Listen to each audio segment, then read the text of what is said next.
भैया, हम लोग कब तक ऐसे ही दूसरों का काम करेंगे? हम चारों इतने बुद्धिमान हैं, फिर भी ऐसे ही गांव में कब तक पड़े रहेंगे? चलो भैया, कहीं शहर चलते हैं। हाँ हाँ, बुद्धिराम भैया ठीक कह रहे हैं। चलो कहीं शहर चलते हैं और वहीं पर काम करते हैं। अच्छा अच्छा, ठीक है। हम लोग कल सुबह ही शहर के लिए निकलेंगे।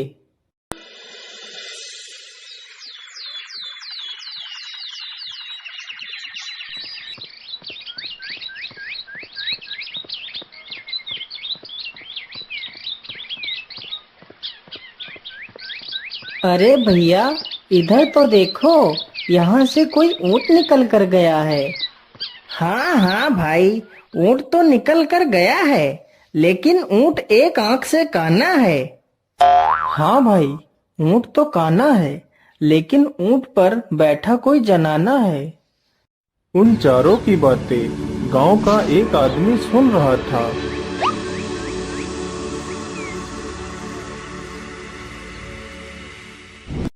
अरे रुको रुको, तुम मेरी पत्नी को कहाँ छोड़ आए हो? अरे भाई, तुम कौन हो और कौन है तुम्हारी पत्नी? मैं तो तुम्हारी पत्नी को जानता तक नहीं। तो तुम्हें ये कैसे पता है कि यहाँ से एक ऊँट निकला है और ऊँट एक आँख से काना है, उस पर एक बैठा जनाना है? या तो सारी बातें सच हैं। मेरी पत्नी एक काने ऊँट को लेकर रात में भागी है। मुझे कुछ नहीं पता। राजा के पास चलो, वहीं पर फैसला होगा।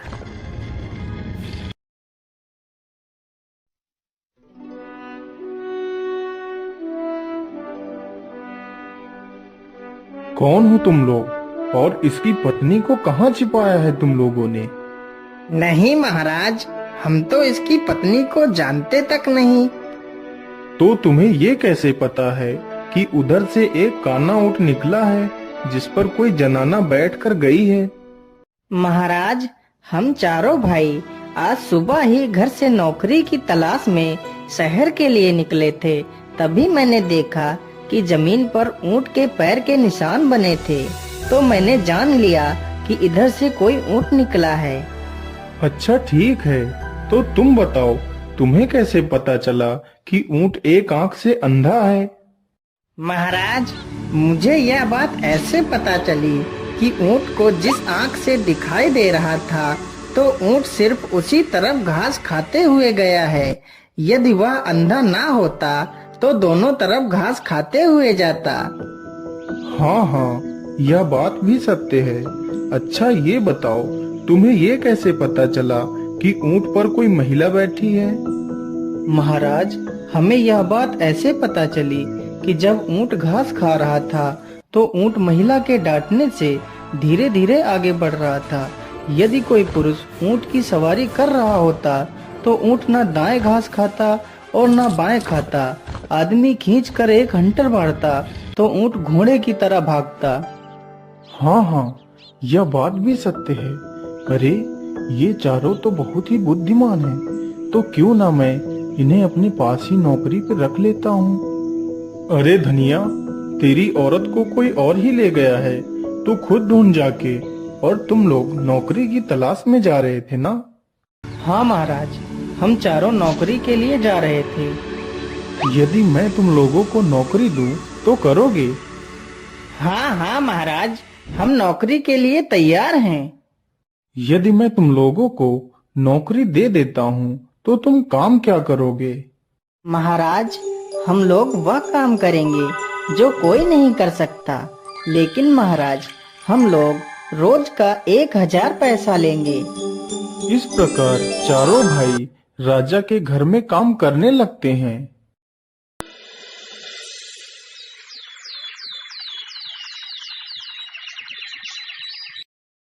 महाराज, पता नहीं लाश कहाँ गायब हो गई। हम लोग तो वहीं पहरा दे रहे थे, फिर भी पता नहीं लाश को कौन ले गया। उस गांव का ये नियम था, यदि किसी की मृत्यु हो जाती थी तो उसके शव को गांव के बाहर जंगल में रखवा दिया जाता था और राजा अपने पहरेदार लगा देता था, लेकिन शव फिर भी गायब हो जाता था।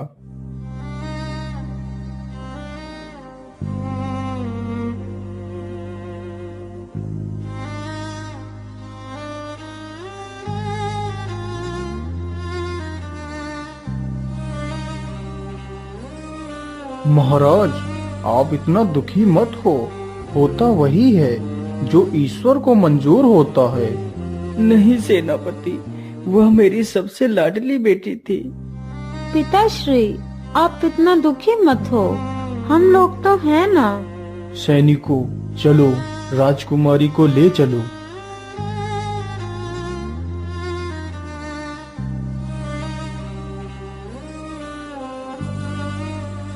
अरे लल्लू, यह महाराज भी ना हम लोगों को ही पहरेदारी के लिए भेज देते हैं, और वह चारों भाई आराम से पड़े पड़े 1000 पैसा रोज लेते हैं। तो क्यों ना हम दोनों महाराज से यह बात बोलते हैं। वैसे भी हम लोगों के रहते हुए भी 100 गायब हो जाता है, तो क्यों ना हम यह कार्य उन चारों को सौंपें। चलो महाराज के पास चलते हैं। बात तो ठीक कह रहे हो तुम दोनों। हमने यह पहले क्यों नहीं सोचा। सैनिकों, उन चारों को मेरे सामने पेश किया जाए। महाराज, आपने हमें याद किया। बोलिए महाराज, क्या बात है। मैं आज तुम चारों को अपनी मृत पुत्री के 100 की सुरक्षा के लिए तुम चारों को चुनता हूँ। जाओ और 100 की देखभाल करो। सुबह तक हमें वह 100 सही सलामत चाहिए। अरे बड़े भैया, इस प्रकार यदि हम चारों लोगों ने रात भर पहरा दिया तो परेशान हो जाएंगे। हम ऐसा करते हैं कि बारी बारी से सभी लोग सो लेते हैं। हाँ हाँ, ये सही रहेगा। हम लोग ऐसा ही करते हैं। तो बड़े भैया, पहले आप पहरा दो और हम तीनों लोग सो लेते हैं। फिर तीनों भाई सो जाते हैं और बड़ा भाई पहरा देने लगता है।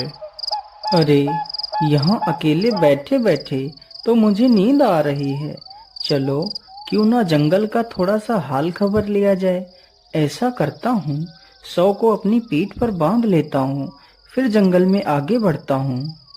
फिर शिवराज 100 को पीठ पर बांधकर जंगल की ओर निकल पड़ता है।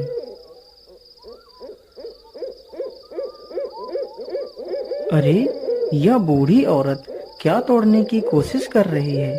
चलो इसकी मदद करता हूँ। अरे बूढ़ी माँ, आप इतनी रात में इतने डरावने जंगल में अकेले क्या कर रही हो। कुछ नहीं बेटा, बस थोड़ी सी भूख लगी थी तो आम के फल तोड़ रही थी। क्या तुम मेरी थोड़ी सी मदद कर सकते हो। शिवराज उस बुढ़िया को अपने कंधों पर बैठाकर आम तुड़वाने लगता है, लेकिन वह बुढ़िया कोई इंसान नहीं बल्कि एक डायन थी। डायन एक हाथ से आम तोड़ती और दूसरे हाथ से उस 100 को उसकी पीठ से खोल रही थी। अरे ये क्या, यह बूढ़ी माँ तो मेरी पीठ पर बंधी लाश खोल रही है। जरूर यह कोई बुरी शक्ति है। अरे अरे बूढ़ी माँ, आप ये क्या कर रही हो।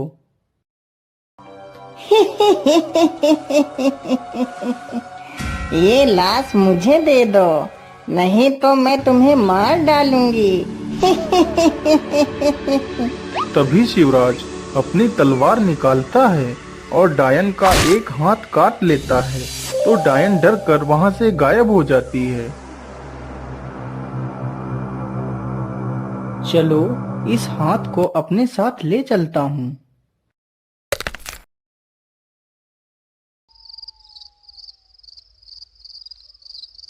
अरे बुद्धिराम, चलो अब उठ जाओ और 100 की देखभाल करो। वह भी लाश को पीठ पर बांधता है और जंगल में निकल पड़ता है।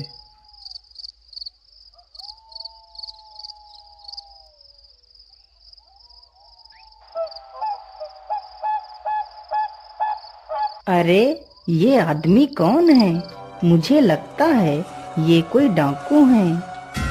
अरे लाखन, यदि आज हम राजा के घर चोरी करने में सफल हो जाएंगे तो राजा की बेटी की बलि इसी जगह पर चढ़ाएंगे। चलो लाखन, चलते हैं, रात बहुत हो गई है। अरे ये डाकू तो राजा की बेटी की बलि चढ़ाने की बात कर रहे हैं। मुझे इन्हें ऐसा करने से रोकना होगा। चलो मैं यहीं पर छिपकर बैठ जाता हूँ।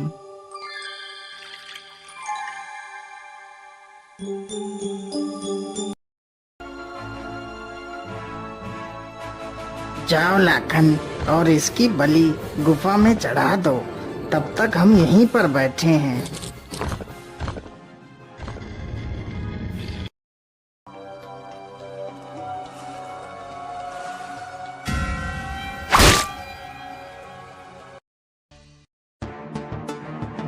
अरे जंडेल सिंह, लाखन इतना समय क्यों लगा रहा है? अब तक तो उसे आ जाना चाहिए था। जंडेल, तुम जाकर देखो, तब तक मैं खजाने को देखता हूँ। जैसे ही दूसरा डाकू भी गुफा के अंदर घुसता है तो बुद्धिराम उसे भी मार देता है। इसी प्रकार बुद्धिराम सारे डाकुओं को मार देता है। राजकुमारी जी, आप यहीं रुको और सुबह होने की प्रतीक्षा करो। जब मैं तुम्हें बुलाऊं तभी आना। बुद्धिराम वहां से चला जाता है। इसी प्रकार तीसरा भाई भी लाश को पीठ पर बांधकर जंगल में निकल जाता है।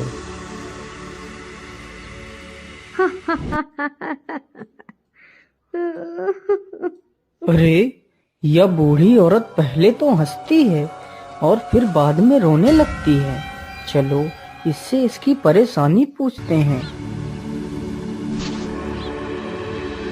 अरे माँ जी, पहले आप हंसती हो और फिर बाद में रोने लगती हो, इसका क्या कारण है माता जी?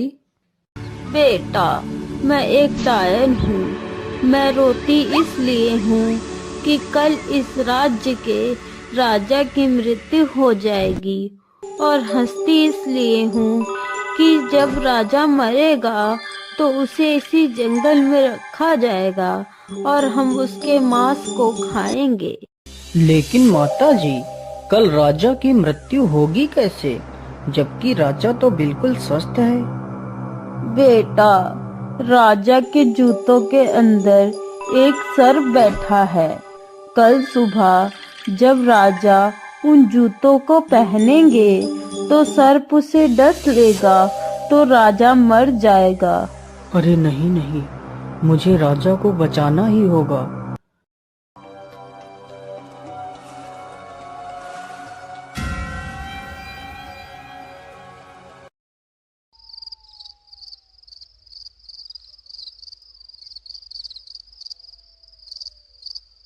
अरे भाई, मुझे यह नींद तो छोड़ ही नहीं रही है। क्या करूं, क्या करूं? चलो मैं अपना मुंह धो लेता हूँ। जैसे ही वह मुंह धोने के लिए पानी का घड़ा उठाता है, तभी दो परियां लाश को उठाकर ले जाती हैं। अरे, लाश को कहाँ ले जा रही हो? उसे छोड़ दो, उसे मत ले जाओ।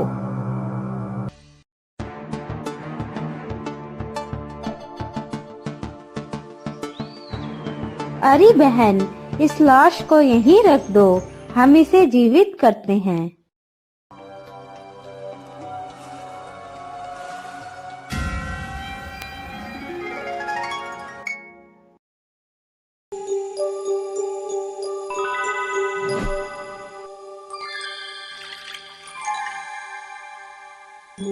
अरे बाप रे बाप, इन परियों ने तो इस राजकुमारी को जीवित कर दिया है।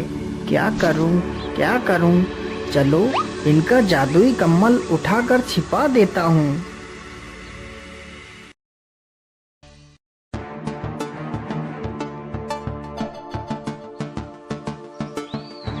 अरे, हमारा जादुई कम्बल कहाँ गया? अब हम अपने घर वापस कैसे जाएंगे? तुम्हारा जादुई कम्बल मेरे पास है। अरे भैया, आपने हमारा कंबल क्यों ले लिया? आप हमारा कंबल वापस कर दीजिए। अरे नहीं, मैं तुम्हारा कम्बल ऐसे वापस नहीं करूँगा।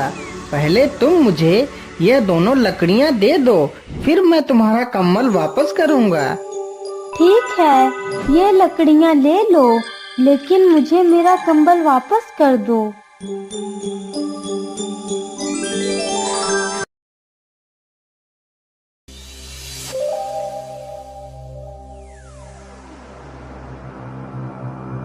ये तो बड़े आश्चर्य की बात है कि तुम चारों लोगों ने मेरे बेटी के शव को सुरक्षित रखा। महाराज, आप अपनी बेटी को जिंदा देखना चाहते हो या मृत देखना चाहते हो? क्या मतलब? मेरी बेटी जिंदा हो सकती है, लेकिन ये कैसे संभव है? महाराज, कुछ भी संभव हो सकता है। ये देखिए महाराज। इसी प्रकार चारों भाइयों ने अपने साथ घटित हुई घटनाओं के बारे में राजा को बताया तो राजा बहुत ही हैरान हो जाता है। जब राजा उन सारी बातों की पुष्टि करता है तो सारी बातें सच साबित होती हैं। आप लोगों ने तो मेरे परिवार को उजड़ने से बचा लिया। मैं आपका ये एहसान कभी नहीं चुका सकता, इसलिए मैं तुम चारों के साथ अपनी चारों राजकुमारियों का विवाह करना चाहता हूँ।